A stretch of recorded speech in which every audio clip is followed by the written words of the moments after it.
Welcome to this interview with Enlabs CEO George Ustinov. Welcome to the show. Pleasure to have you here again.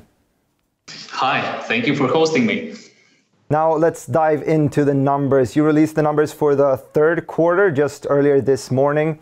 I think the title of the report reads "Ready for a New Phase," and I think we all are after this year. 2020 has been somewhat straining. But as for the numbers, the revenues, they grew 10% organically and amounted to 13.6 million euros. EBITDA was 4 million euros compared to 3.1 in the same quarter a year ago. And this was done with a margin of 29.7, which is compared to 31%. Are you happy with these numbers? I am definitely happy with the numbers.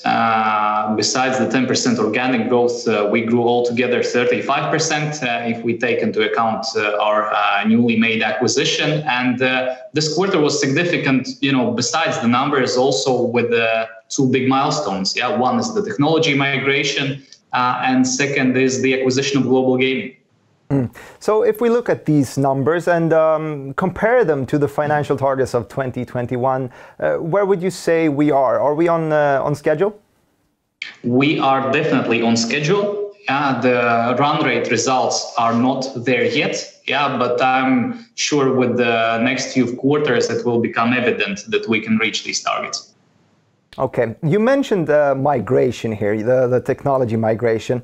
It's been 6 weeks, I think, since you migrated to the new platform of Optibet Latvia. Have you seen any changes in KPIs since? Good question. Yeah, it has been indeed 6 weeks since the migration. We can see that activity is continuing to grow. Uptake of specifically casino product is increasing the fastest. And the migration of sportsbook didn't have any major impact. So kind of the combined effect definitely is positive, and then we're happy with the results we're seeing after the migration. So let's stay in Latvia geographically. We talked about Latvia a bit last quarter as well, last interview, but then with regards to a pretty severe lockdown in the betting sector. And that was the cause behind the lockdown was, of course, the pandemic. And now that the pandemic has resurfaced, it's become more active again. We've seen more active cases than before. How would you assess the risk of another lockdown similar to the last one?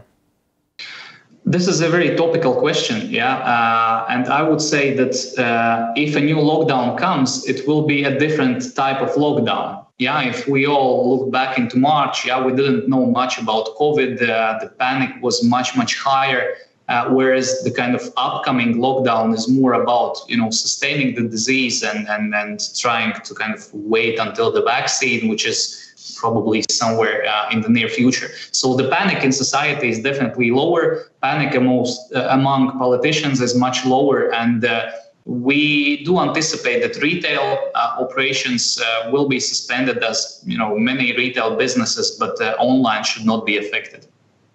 Online should not be affected. And if we would look outside of Latvia, which markets would you say are the most important?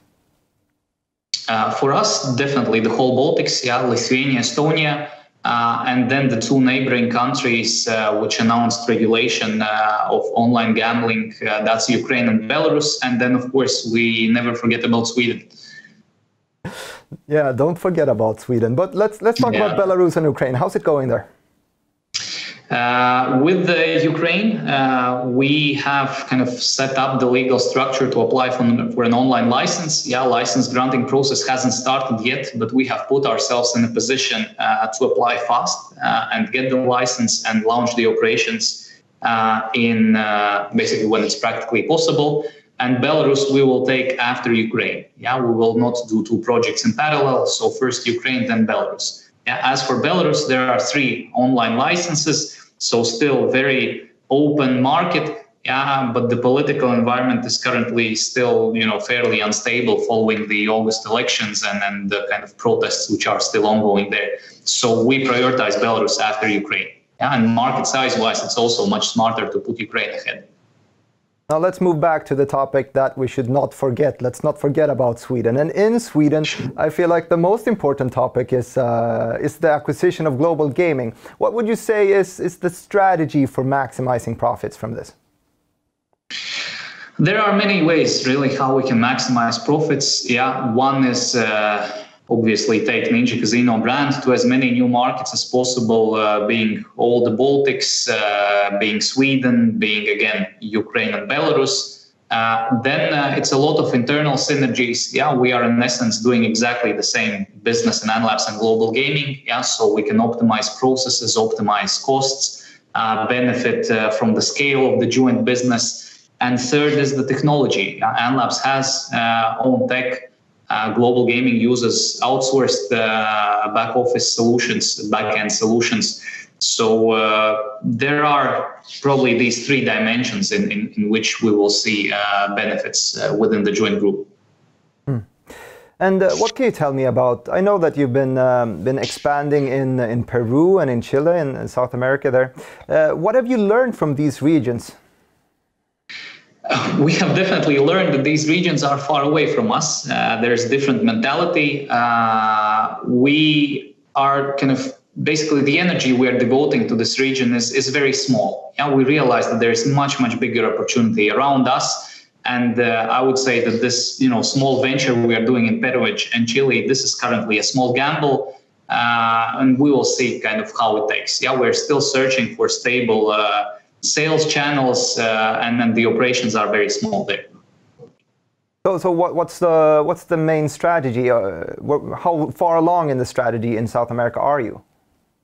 We are just at the absolute start. Yeah, we believe we have found a good kind of product appeal. Yeah, now it's about finding sales channels and then seeing whether this can sustainably grow. Yeah, if we will struggle to find sales channels, we'll close this venture. Yeah, we haven't invested almost no money, and we'll focus on Baltics, Eastern Europe, and the Nordics. I'm looking forward to follow your expansion throughout the Baltics and the Nordics as well, George. Thank you so much for joining me today, and I'm looking forward to our next interview after Q4. Thank you so much.